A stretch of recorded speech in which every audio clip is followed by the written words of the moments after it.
이번 시간은 행정상 법률 사실 및 법률 요건과 관계돼서 목차는 우리가 이제 제4장이죠. 행정상 법률 관계의 원인인데 원인에는 그 법률 사실과 법률 요건이 있어요. 먼저 우리가 이제 법률 사실에는 또 용태와 사건이 있고 시험은 주로 그 사건과 관련돼서 시험에서 출제됩니다. 그래서 이 사건에서 시간의 경과와 주소를 보셔야 하고 이어서 여러분들 공법상의 사무관리와 부당이득 요걸 보셔야 합니다. 특히 여러분들 그 사건과 관계돼서 시험에서 집중되고 있고 사무관리와 부당이득은 이것이 공법관계냐 사법관계냐 이 부분과 관련돼서 시험에서 출제될 수 있고 공법상 부당이득이 이해가 아닌 것 가끔씩 나와요. 즉 사무관리 예를 집어넣고 찾기 이런 부분에서 시험에서 출제됩니다. 자, 우리 행정법은 늘 말씀드리지만 범위가 딱 정해져 있어요. 또 출제되는 것은 이미 기출문제에 기출되어 있고, 그 다음에 그걸 약간씩 변형해서 나옵니다. 약 새로운 문제, 신경형 문제는 거의 한두 문제, 틀리라고 내는 문제를 신경형이라고 보통 하는데, 그거 공부는 바람직하지 않아요. 저는 늘 말씀드리지만, 기본적인 이론, 기본적인 이론. 즉, 40점에서 70점 구간 문제. 요거까지 해주셔야 돼요.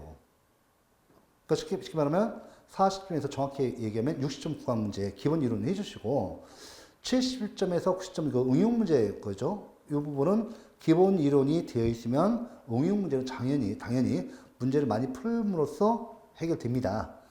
그래서 여러분들 처음부터 문제만 푸시면 안 돼요. 왜냐하면 기본 강의 좀 어렵다고 해서 처음부터 기초를 소리하시면 큰일 납니다. 그래서 나중에는 여러분 책을 놓으시면 안 돼요. 일정 기간 4번, 5번 정도, 1년 정도 공부하시면 책이 이제 너덜너덜 해줄 정도로 보셔야 하고 끝까지 여러분들 갖다가 시험에 합격에 이르는 그 도구는 이 책입니다. 제가 대신 시험 보는 건 아니죠. 여러분들이 또 문제만 너무 집착하시면 안 돼요. 응용력이 없어서 안 돼요. 기본 이론이 확립되어 있어야 합니다. 여기는 판례, 법조문 다 들어가 있기 때문에 기본 이론만 정확히 되어 있으시면 우리가 이제 합격은 이제 문제 전혀 안 됩니다. 다만 마음이 너무 급하시면 안 돼요. 절대 시간을 확보하셔야 합니다. 그러면 먼저 우리가 행정법상의 사건에서 이제 제 2절인데 목차가 9번째예요. 당구장 표시를 하겠습니다. 행정법상 사건입니다. 자, 행정상 법률 사실로서의 사건인데 그만큼 중요합니다. 맨 처음에 첫 번째가 시간의 경과예요. 시간의 경과. 두 번째가 이제 주소가 됩니다. 주소가 됩니다. 자, 시간의 경과를 보시면 이제 여기서 맨 처음에 뭐가 나와요? 볼까요? 목차 볼까요? 기간. 그죠? 기간. 그 시효. 그 다음에 제척 기간을 보셔야 합니다. 가장 기본적인 사항이에요. 그래서 우리가 이제 행정상 법률 사실로서 사건에 해당되는 건데 시간의 경과와 주소죠. 자, 보시면 먼저 기간을 봐보세요. 기간. 이 기간은 어때요? 이거 쉬우니까요. 한 시점에서 다른 시점까지 시간적 간격, 즉 길이를 말해요. 그래서 우리가 시간적 간격이 출발점인 기산점과 종료점인 만료점이 기본적인 구성 요소가 됩니다. 이건 여러분들과 사실 실무에서 가장 많이 쓰는 거예요. 이런 게 쓰는 건데, 자, 시험에서는 우리는 뭐가 중요해요? 자, 이 기간, 여러분들 앞에서 보셨죠?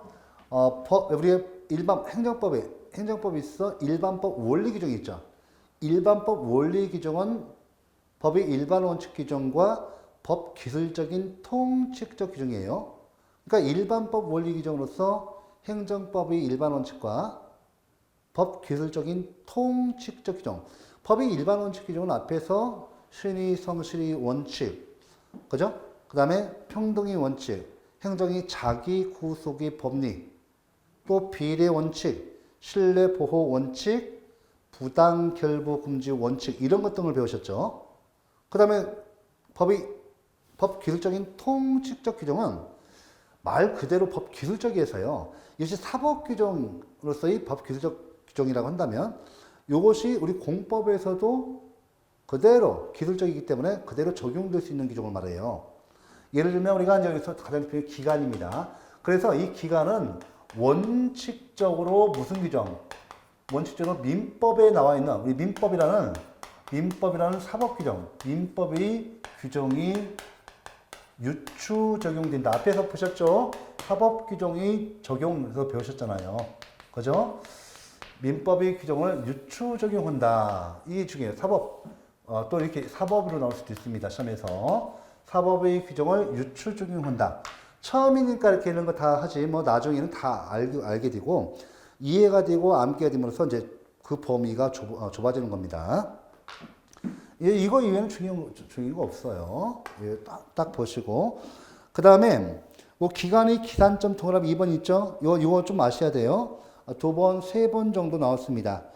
자, 우리 기간의 기산점, 초일 불산입이 원칙이에요. 그러니까, 여러분들, 이 계산 파트에 기간을 10분치로 정한 경우, 2시간, 30분, 30초 후에 다시 이 자리에서 만나자 하면 즉시로 계산합니다. 이런 것을 자연적 계산 방법이라고 해요. 자연적 계산 방법. 그러니까 10분초로 이렇게 계산하는 거, 이런 것을 갖다가 자연법적 계산 방법이라고 합니다. 이건 즉시로 계산해요. 다만 기간을 일주월년으로 정한 경우 이건 역법적 계산 방법에 의합니다. 역법적 계산 방법. 다시 한번 일주월년으로 정한 경우 역법적 계산 방법에 의한다. 이렇게 넣으시고 자, 여러분들 역법적 계산 방법에 의한다면 초일 불산입 원칙. 자, 기간을 일주월년으로 정한 경우 이루어지게 역법적 계산 방법. 얘는 초일을 산입하지 않고 다음날 옛날에는 한자식으로 이기를 했는데 지금은 다 우리 한글식으로 다음날부터 계산하는 것이 원칙이다. 이렇게 되어 있습니다. 바람직하죠. 국민들이 법을 봐서 못 읽고 이해를 못하면 무슨 법이 필요해요. 그죠? 예, 법은 이렇게 지금 영미법계나 제력법계 독일, 프랑스 가보면 굉장히 법이 간결하고 쉽습니다. 쉽게 이해됩니다. 자, 초일 불산입이 원칙인데 초일 불산입 원칙이 예외가 시험에서 나와요. 예외. 그죠? 예. 그래서 여기 예외적인 거 기간이 오전 0시로부터 시작하는 경우 연령 계산은 꼭 알아두셔야 돼요. 기간이 오전 0시로 시작하는 거 연령 계산은 꼭 알아두셔야 합니다. 이게 무슨 말인가 하면 봐보세요. 자, 우리가 역법적 계산 방법에서 보세요. 앞으로 3개월 뒤 야, 오늘 지금 시간이에요. 지금 시간 만났는데 지금 오전 10시입니다. 오전 10시면 야, 지금부터 3개월 뒤에 내가 너 1,000만 원 빌려줄 테니까 원금과 이자로 돌려줘. 이렇게 계산할 때 어때요? 초일 산입하나요? 원칙적으로? 자, 야, 이렇게 하죠. 지금 10시인데 야, 지금 10시인데 지금 현재 지금 0시로 시작해서 10시간 깨졌어요. 그런데 야, 내가 돈 1,000만 원하고 빌려주는데 너 꼭 줘야 한다. 너 급하다고 하니까 내가 돈을 금전소비대처로서 너 돈을 빌려주는데 3개월 뒤에, 5개월 뒤에, 6개월 뒤에 꼭 나한테 원금하고 이자로 줘야 한다. 이렇게 약속하고 돈을 가져가죠. 보통 이렇게 그 기산점에 대해서 특약을 하지 않습니다. 기산점에 대해서 특약을 안 해요. 특별한 의사표시를 말합니다. 특별한 약속의 의사표시를 특약이라고 해요. 이런 거 없이 그냥 해요. 그러면 어떻게 돼요? 3개월 뒤에 자, 오늘 하루 들어가는지 들어가지 않는지 다툼이 발생할 수가 있습니다. 그래서 원칙적으로 특약이 없는 한, 야, 오늘 좀 10시 와서 만나서, 친구가 만나서, 오후 2시에 만나서 돈 1,000만 원 빌려주면서 원금과 이자를, 뭐 3개월 뒤에, 5개월 뒤에 돌려달라라고 했을 때, 초일 불산 원칙. 그죠? 네, 그래서, 사실 내일부터 들어가요. 내일부터 들어갑니다. 자, 그런데 예외적으로, 연령 계산, 나이는 어떻게 돼요? 오늘 오전, 그죠? 1시에 태어났던, 그죠? 오전 10시에 태어났던, 오후 11시에 태어났던, 자, 모두 일을 먹고 들어갑니다. 일을 먹고 들어가요. 자, 그런데 기간이 오전 0시로 시작하는 건 어때요? 특약이 있는 것이죠. 야, 오늘 돌리는데 오늘 지금 10시에 만났으니까 2시에 만났으니까 시간 많이 깨졌지. 야, 내일부터 3개월 뒤야. 내일부터 하면 어떻게 돼요? 오전 0시로 시작하는 거잖아요. 그래서 내일부터 그러면 내일부터 이렇게 들어가면 네, 바로 초일 산입합니다. 내일이 초일이죠.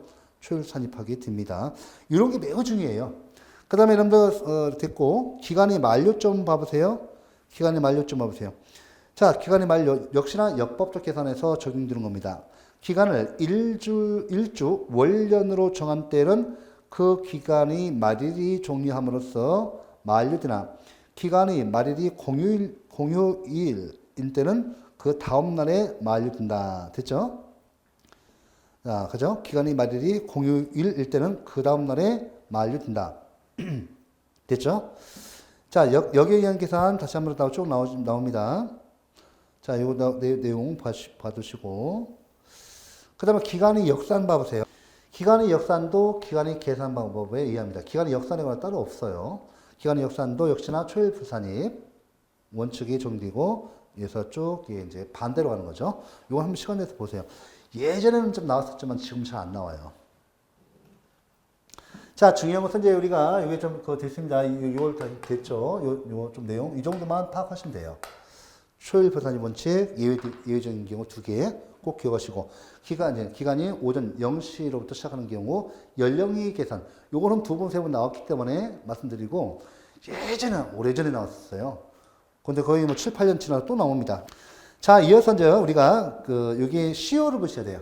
시효.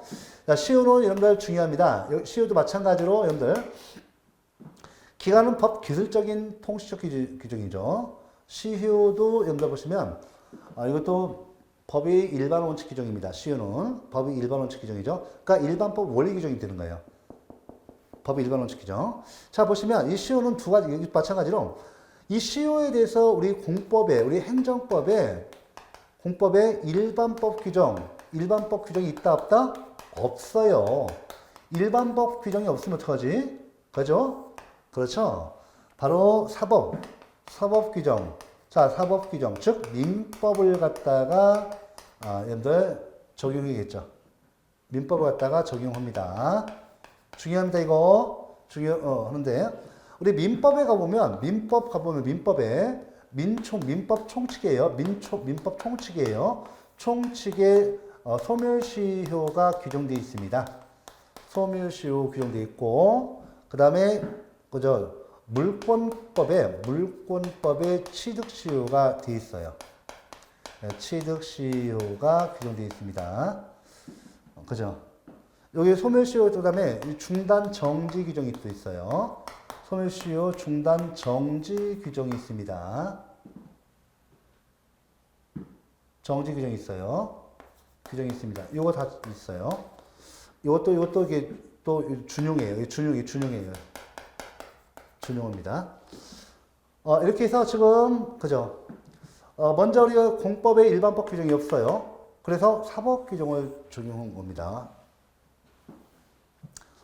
여러분들 특히 아실 거예요. 상식적으로 공법에 일반법 규정이 없는데요. 꼭 아셔야 돼요. 상식에 이건 공법에 예외적으로 개별법 우리 공법상 이 소멸시효라든지 취득시효에 대해서 개별법 규정이 있는 경우는 어떻게 해요? 있는 경우. 이때는 개별법 규정이 우선적으로 적용됩니다. 있는 경우 적용하고요. 이것이 없을 때 이 사법이 적용됩니다.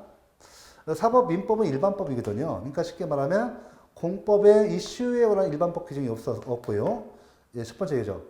없고 만약에 없을 때 각 개별법 규정이 있으면 이게 우선적으로 적용하고 이것이 없을 때 세 번째로 이렇게 사법 규정이 적용된다는 것이에요. 꼭 아셔야 돼요.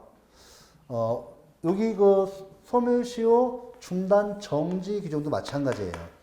꼭 개별법상 있으면 적용하고 다만 일반법 규정이 없어서 이 사법인 민법을 유추 적용한다는 것입니다. 자, 됐죠? 자, 됐고 그럼 하나씩 보도록 하죠. 먼저 보시면 여기 시효에서 보시면 이제 민법 총칙과 물권법이 있는데 이 소멸시효 규정, 취득시효 규정 보셔야죠. 먼저 이 소멸시효는 뭐냐면 권리를 갖다가 소멸시키는 거예요. 기존에 있는 권리를 갖다가 소멸시키는 사유입니다. 이건 취득시효는 권리를 갖다가 취득시키는, 권리를 발생시키는, 취득시키는 사유를 말합니다. 그래서 이 두 가지를 부분을 공부를 하셔야 돼요. 권리 소멸, 권리 취득. 됐죠? 자, 그러면 여러분들 시효제도 83페이지 보세요. 83페이지. 여러분들 지금 행정상 법률관계, 이 법률관계는 제 3장이고 거기에서는 가장 중요한 것이 뭐냐면 제 3장 행정상 법률관계에서는 공법관계냐 사법관계냐 이게 중요해요. 그 다음에 개인적 공권리 성립 이거 제 4장에서는 그 행정상 법률관계의 원인에서는 즉 행정상 법률요건 및 법률사실에서는 법률사실관계에 대해서 사건이 가장 많이 시험에서 나오고 종종 출제됩니다. 꼭 출제됩니다. 자, 그러면 시효제도를 하나씩 보도록 하죠. 여기 이제 제가 내용을 많이 줄여놨습니다. 그 앞에 총론 부분에 통론 부분이 내용이 많아요. 압축해 놓은 겁니다. 그러면 여러분들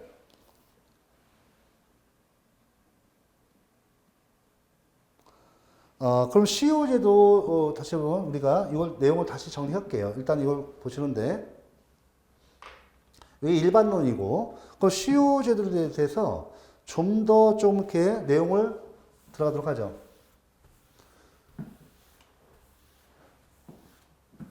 사실은 이것이 이제 그 민법에서 공부를 하고 오셔야만이 알 수 있는데 여러분들은 이제 그 비전공자들이 이제 많으시죠. 그래서 설명드리는 겁니다. 일단 여기 이제 그 시효제도를 봐볼게요. 시효. 이 시효제도는 자, 보시면 진정한 법률 관계가 있어요.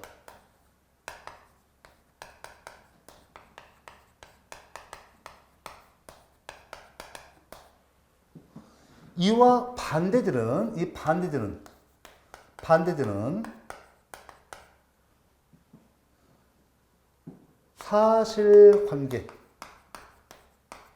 사실관계가 있고요. 이때 진정한 법률관계를 희생해서 이거 갖다가 보호해. 자, 이와 반대되는 계속되는 사실관계. 이 계속되는 사실관계를 갖다가 보호해 주는 제도예요. 그래서 우리 법원은 굉장히 엄격하게 이 소멸시효를 해석해 줍니다. 당연하죠. 왜냐하면 뭐 진정한 법률관계를 갖다가 희생시키는데요. 이와 반대되는 계속되는 사실관계를 보호해 줍니다. 희생, 보호. 됐죠? 여기에서 이제 자 보세요. 그러면 소멸시효 먼저 볼게요. 소멸시효. 먼저 소멸시효를 보도록 하죠. 이거는 권리를 소멸시키는 건데 지금 현재 여기 보시면 우리 금전채권 소멸시효. 우리 보세요. 이 소멸시효를 보시면 현재 우리 공법에 일반법이 없죠? 공법에 일반법이 없단 말이에요. 없고 자 개별법으로 뭐가 있어요? 여러분 국가지정법이 있어요. 국가지정법이 있고 지방재정법이 있어요. 여기에 개별법 규정으로 공법상 금전채권 보세요. 공법상 금전채권이 있죠. 채권이 소멸시효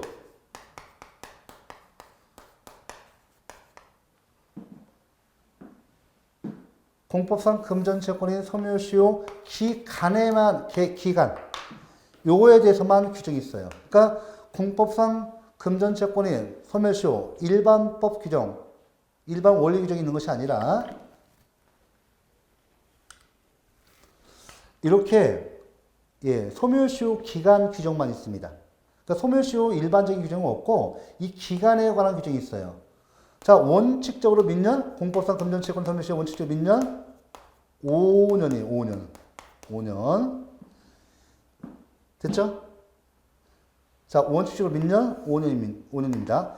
예외적으로 5년보다 짧은 기간. 중요합니다. 5년보다 짧은 기간 있죠? 자, 민법을 포함해서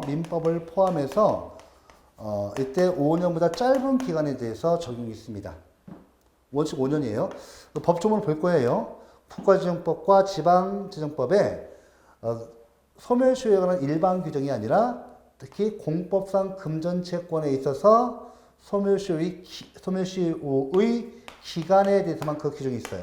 그러면 이거 이외에는 이 기간 외에 5년보다 짧은 기간, 뭐 여기 1년짜리, 6월짜리 있잖아요. 3년짜리, 1년짜리, 뭐 2년짜리, 3년짜리, 2년짜리, 1년짜리, 6월짜리 이런 걸 빼놓고는요. 나머지 규정 없어요. 이 규정밖에 없어요. 그러니까 어떻게 돼요? 어떻게? 민법상의 소멸시효에 관한 규정이 유추 적용됩니다. 중단 정지도 마찬가지예요. 꼭 아셔야 돼요. 이것만 있어요. 5년 이거밖에 없어요. 자, 됐죠? 여기 됐어요. 그러면 이 시효 기간 우리 잠깐 금전채권의 소멸시효 동그라미 2번 있죠? 보실까요? 문제의 소지 소멸시효란 권리의 불행사가 일정 기간 계속됨으로써 권리 소멸을 가져오는 것을 말합니다. 민법상 금전채권의 소멸시효 기간은 원칙적으로 10년인데 행정법 관계에서 시효 기간은 몇 년인지가 문제된다. 자, 시효 기간 보시면 국가등이 국민에 대한 금전채권. 자, 여러분들 봐보세요. 국가지정법 제96조 금전채권 시험의 소멸시효 볼게요. 동남이 1번 볼게요. 금전의 흡부를 목적으로 하는 국가의 권리로서 시효에 관하여 다른 법률에 규정이 없는 것은 밑줄. 다른 법률에 규정이 없는 것은 이때 제가 써드렸죠. 예외. 다른 법률. 이 다른 법률은 다른 법률에 규정된 그 기간인데 5년보다 짧은 기간이고요. 민법을 포함합니다. 자, 5년 동안 행사하지 아니하면 시효로 인하여 소멸한다. 시효로 인하여 됐죠? 밑줄. 시효로 인하여 밑줄. 또 동남 2번 국가에 대한 권리로서 금전의 흡부를 목적으로 하는 것 또한 제1항과 같다. 됐고 3항 보세요. 금전의 흡부를 목적으로 하는 국가의 권리에 있어서는 소멸시효의 중단, 정지, 그 밖의 사항에 관하여 다른 법률의 규정이 없는 때에는 민법의 규정을 적용한다.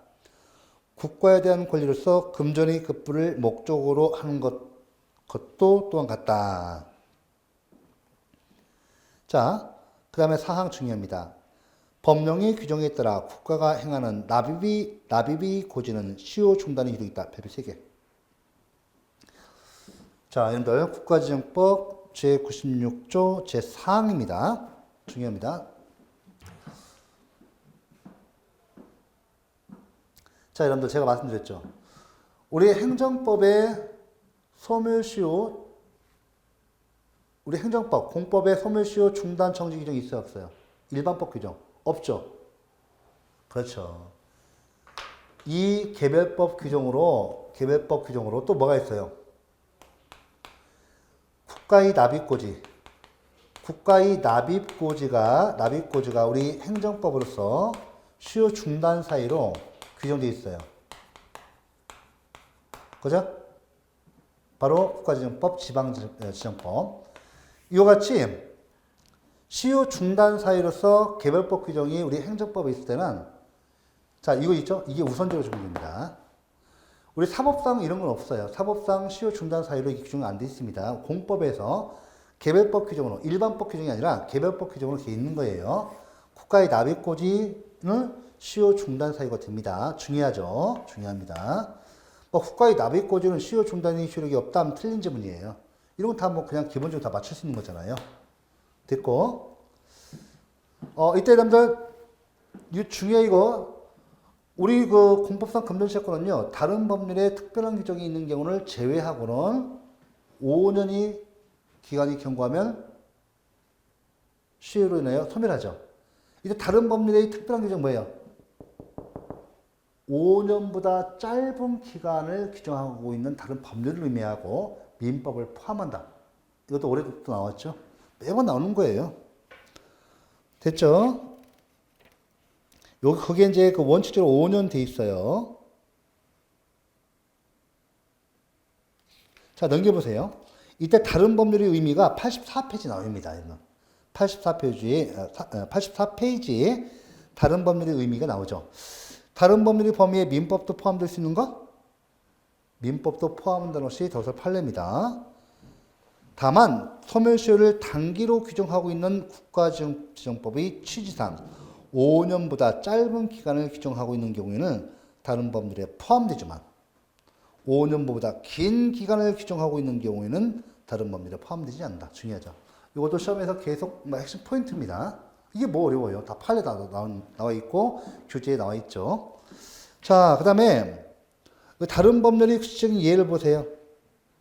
관세법상의 관세 권합하는 청구권 옛날에 2년이었다가 3년이었다가 지금 5년이 바뀌었어요. 대체 5년 이건 안 들어가죠. 5년이면 이거는 5년보다 짧은 기간이니까 지금은 안 들어가. 예전에 들어갔어요. 이 법령이 바뀐 것을 묻는 문제가 두 번 나왔기 때문에 해놓은 겁니다. 관세법상의 관세 권합하는 청구권은 뭐 3년이다 틀려요. 5년이에요. 자, 공무원 연금법상의 단기 급여 지급 청구권 3년이죠. 5년보다 짧은 기간이니까 이거 적용 있죠. 그 다음에 국가배상법상의 국가배상 청구권은 소멸시효가 몇 년이에요? 3년이에요. 3년. 이 국가배상법이 있습니다. 소멸시효로. 그 다음 슬러시 있죠. 국가의 사법상 행위에서 발생한 금전채권의 경우도 적용이 있다 없다? 있다는 거예요. 국가의 사법상 행위에서 꼭 공법 행위에서 발생한 금전채권일 필요는 없어요. 그러니까 공법 행위로부터 발생한 금전채권의 경우뿐만 아니라 사법상의 행위에서 발생한 금전채권도 포함한다는 거예요. 판례가 있습니다. 이것도 나옵니다. 나와요. 그 다음에 반대로 국가가 국민에 대해서 갖고 있는 것도 그렇지만 반대로 우리 국민이 국가에 대해서 갖고 있는 것도 마찬가지예요. 자, 여러분들 국가가 국민에 대해서 갖고 있는 것은 과세처분이죠. 과세처분은 우리 그 행정처분이에요. 행정입니다. 과세처분 1,000만 원 부과했다. 과세처분했다. 소득세 부과했다. 이 소득세 부과처분을 통해서 바로 공법상 금전채권 언제 발생해요? 그죠? 변제기. 그죠? 언제까지 납입해라. 이렇게 하면 어떻게 돼요? 언제까지 납입해야죠? 그 기간이 경과하자마자 바로 이런 것도 돼요. 강제집행 들어옵니다. 예. 맞잖아요. 국세징수법에 의해서 증소입니다. 자, 이때 보시면, 여러분들 그 소멸시효는 권리 불행사 시점으로부터. 그러니까, 과세처분을 통해서 1,000만 원이 금전채권이 발생했다. 언제 발생해요? 금전채권은. 그죠? 예. 과세처분에서 부과한 시점부터. 언제부터, 언제까지 납부해라. 과세 부과 시점으로부터 언제까지 납부해라 하면 그 납부 기간이 경과되면 어떻게 돼요? 경과되죠? 그때부터 권리 행사할 수 있습니다. 어떻게 해요? 국세징수법에서 강제징수라는 권리 행사를 할 수 있잖아요. 맞죠? 납부기간 지나야죠. 납부기간 딱 지나면 바로 여러분들 보면 납입고지. 빨리 납부해라. 요죠. 납입고지. 그죠? 제차하죠. 아니면 국세징수법에서 독촉을 통해서 강제징수 들어갑니다. 이렇게 돼요. 자, 이렇게 되고, 그 다음에 여러분들, 여기 꼭 내용 보시고요. 국민이 국가에 대한 금전채권 마찬가지예요. 꼭 기억하시기 바랍니다. 그 다음에 디귿번, 소멸시효의 중단 정지 규정 있죠? 소멸시효의 중단 정지에 관해서도 다른 법률에 특별한 규정이 없는 한 민법의 규정이 적립니다. 다른 법률, 뭐예요, 여기? 예, 바로 국가지정법, 지방지법상 납입고지. 또 있어요. 뭐? 국세징수법상 독촉도 시효 중단 사유로 우리 공법의 행정법의 특이한 사항이에요. 나머지는 다 민법상, 사법인 민법상이 시효 중단 정지 규정 적용하는데 유일하게 우리 공법에서 지방지정법상 납입고지, 국세징수법상 독촉, 이것이 시효 중단 사유가 됩니다. 자, 이 내용 돼 있어요, 여기. 이거 봐보세요. 두 번째 시험 그 내용이 나오죠. 다른 법률의 특별한 규정으로서는 국가, 지방자치단체가 행하는 조세 등이 납입고지, 독촉의 시효 중단의 효력을 인정하는 것 등을 들 수 있다. 됐죠? 국가지정법, 지방지정법, 납입고지, 국세징수법상 독촉.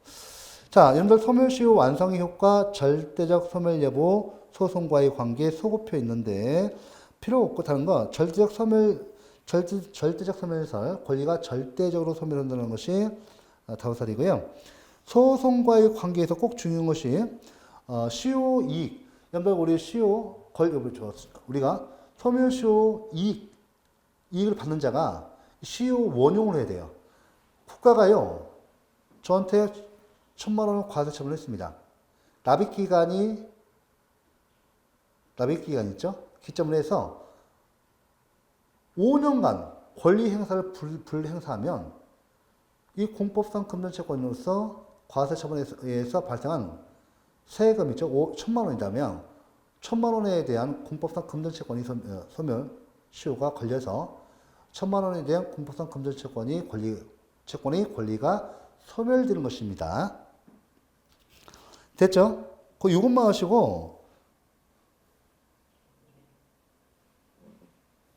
소송과의 관계에서 원용해야 돼요. 그래서 절대적 소멸설이 현재 5설인데 그 이상 안 나와요. 민법에서 나옵니다. 소표도 보시기 바랍니다.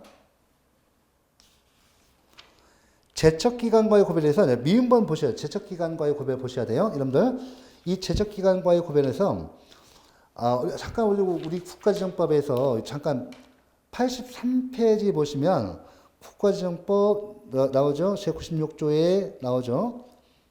여기 제1항 보시면 시효로 인하여 돼 있죠. 밑줄. 그죠? 자, 여러분들 시효로 인하여. 자, 그러면 소멸시효와 제척기간이 구별이 문제입니다.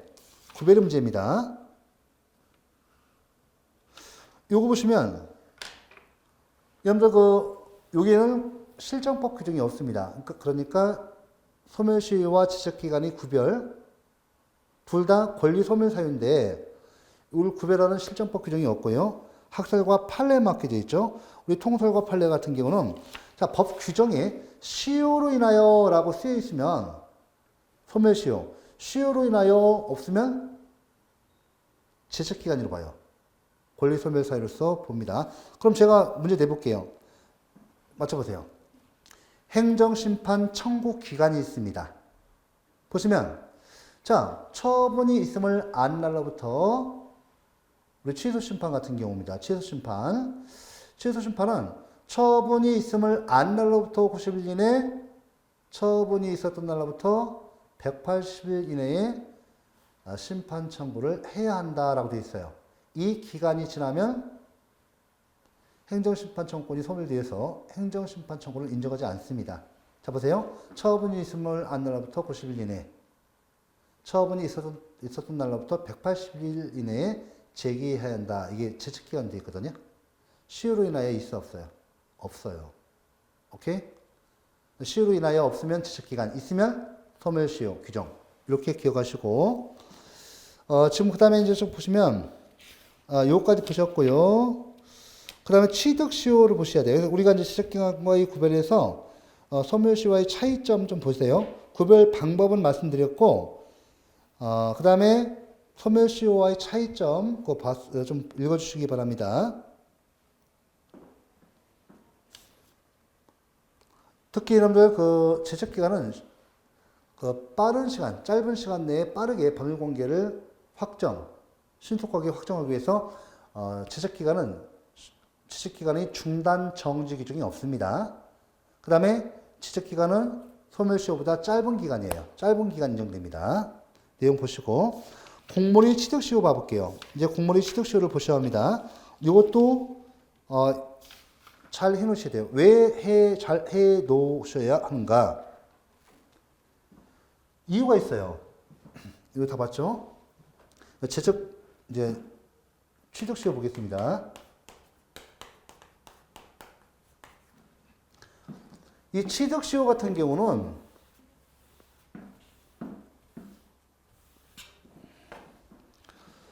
공물이 취득 시효인데, 이 취득 시효는 이제, 봐보세요. 다시 목차 뺐을게요. 취득 시효 같은 경우는 이래요. 우리 공물이 있죠. 쉽게 이렇게 하면 안 되고,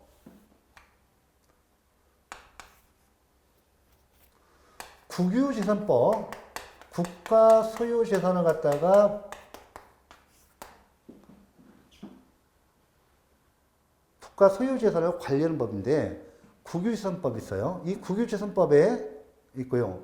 공유 및 우리 지방자치단체의 재산 같은 경우는 공유 및 물품관리법에 의해서 규율됩니다. 그러니까 국가 소유 재산에 대해서는 국유재산법, 지방자치단체 소유 재산에 대해서는 그죠? 예, 공유 및 물품관리법에 의해서 관리됩니다. 일단 국유재산법을 들어볼게요. 이 실정법이죠. 실정법에 먼저 이 용어를 알고 계셔야 합니다. 오늘 실정법에는 예를 들면 국가 소유 재산의 종류를 보시면요. 행정재산과 뭐가 있어요? 일반 재산이 있어요. 일반 재산으로 나누고 있습니다. 일반 재산은 구법에서는 잡종 재산이라고 있어요. 잡종 재산이라고 하고 있는데 지금 현재 크게는 이렇게 두 가지로 나누고 있습니다. 이렇게 이 행정 재산을 보면요, 먼저 공공용 재산이 있어요. 공공용 재산이 있고 공용 재산이 있고, 그죠? 보존용 재산이 있어요. 그 다음에 공기업용 재산이 있어요. 있습니다. 자, 이게 이제 실정법상 용어입니다. 근데 학자들이 이 행정재산을 뭐라고 한다고요? 행정재산은 공물, 공공복리, 공익을 위해서 행정주체가 공익을 위해서 제공해서 쓰여지고 있는 물건이에요. 공물. 쉽게 말하면. 그러면 국가 소유 재산이라 하더라도 이 공익을 위해서 제공되어서 쓰여지고 있지 아니한 물건이 있는데 이걸 뭐라 한다고요? 사물이에요, 사물. 국가도요, 이 공물뿐만 아니라 국가도 개인과 같이 물건을 소유하고 있다고 해서 사물이라고 합니다. 그래서 공물과 사물은 강학상 용어예요. 강학상 용어. 행정법 강의 학상 용어입니다. 실정법 용어는 이렇다는 얘기죠. 이렇게. 그래서 이걸 갖다가 뭐라고 해요? 공공용물이라고 해요. 공공용물. 응? 이걸 다 공용물.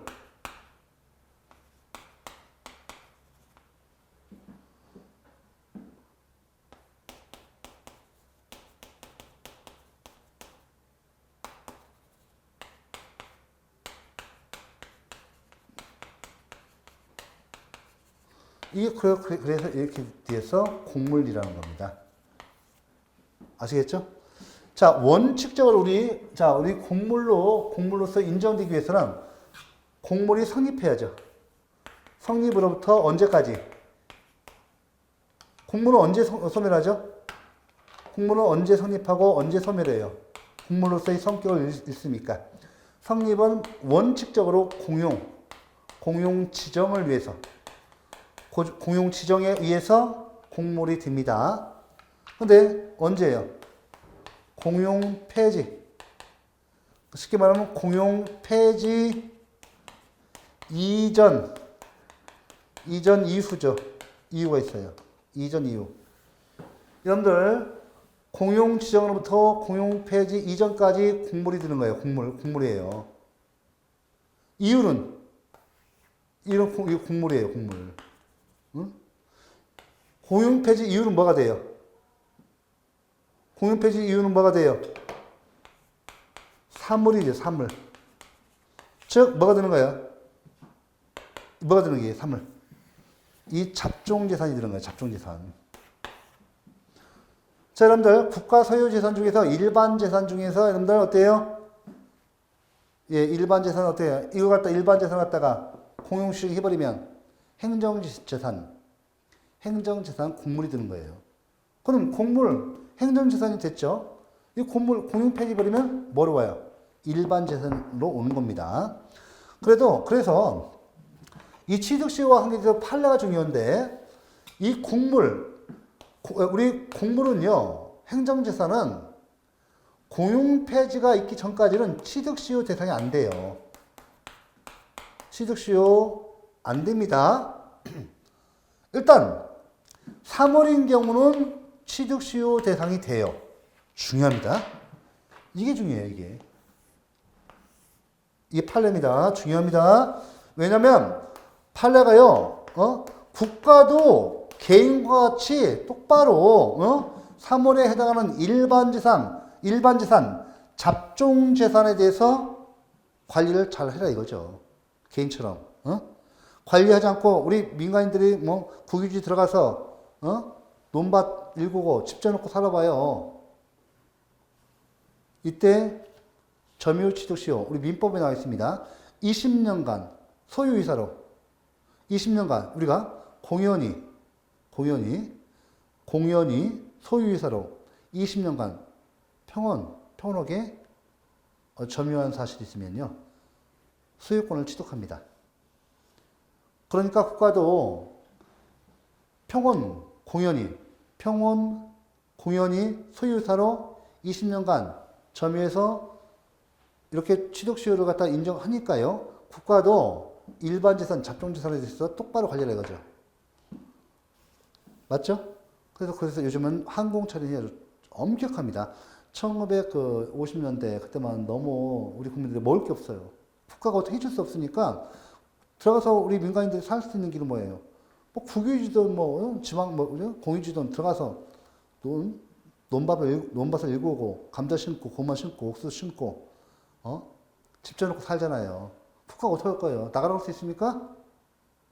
그때 물론 국가의 행정력이 미치는 범위에 대해서는 다 통제하죠. 하지만 미치지 않는 이유는요, 산골 들어가서는 어떻게 막아요? 태백산맥 들어가서 화전민도 어떻게 막을 거예요? 응? 그래서 그건 어떻게 막을 수가 없죠. 국가가 어떻게 먹여 살려줘야 하는데 뭐랍니까? 그렇게 했어라도 기관에서 먹고 살아라 놔둔 거죠. 20년간 평원 공연히 소유사로 20년간 점유하면 취득시효가 인정됩니다. 소유권 취득 인정돼요. 됐죠? 예, 좋습니다. 그래서 여기 다 내용 돼 있죠? 다 돼 있어요, 여기. 국유재산법 제6조 공유재산 및 물품관리법 제5조 보시고요. 여기 보시면 여기 그죠? 내용 돼 있습니다. 봐두시고 오른쪽 87페이지에 파고들기에서 그죠? 여기 국유재산법 제7조 국유재산의 보호 볼게요.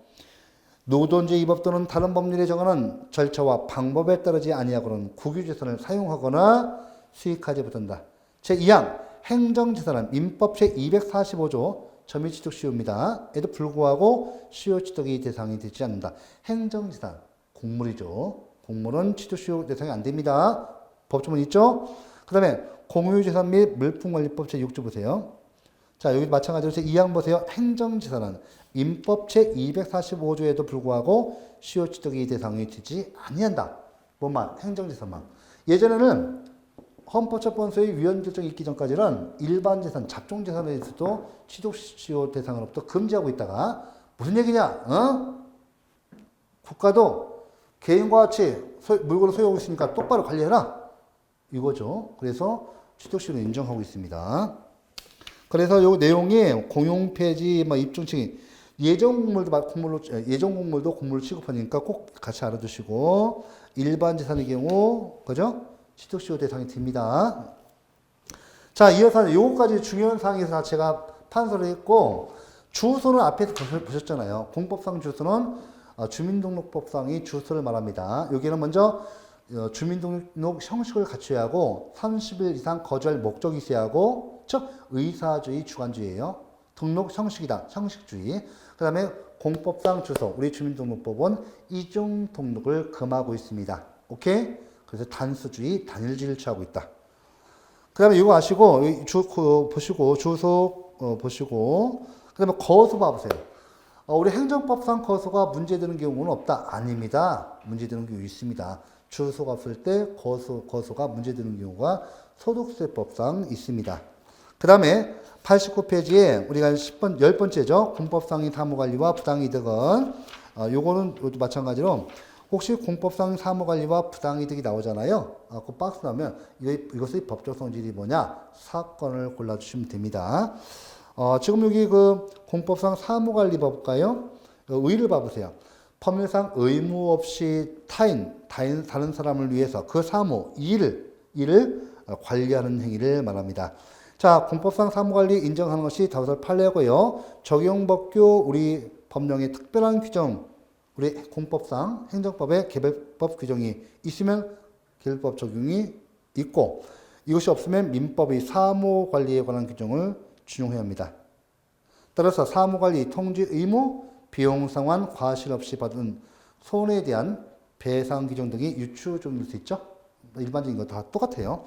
자, 양가로 4번 별표 3개였어야 돼요. 공법상 사무관리의 비용 상환 청구권의 성질 중요합니다. 이것은 자, 현재 우리 판례가 중요해요. 우리 판례는 사건으로 봐요. 비록 공법행위로부터 발생한 사무관리라 하더라도 그 법적 성질은 사건이다. 그래서 민사소송에서 그 법적 분쟁을 해결해야 한다고 봅니다. 중요하죠. 자, 종류 강제관리, 보호관리, 영무제공이 있어요. 요 예를 알아두세요. 사무관리 예로 알아두셔야 합니다. 그 다음에 여러분들 공법상 사무관리 비용상 정권의 소멸시효 원칙적으로 공법상 금전채권의 소멸시효는 민년 5년입니다.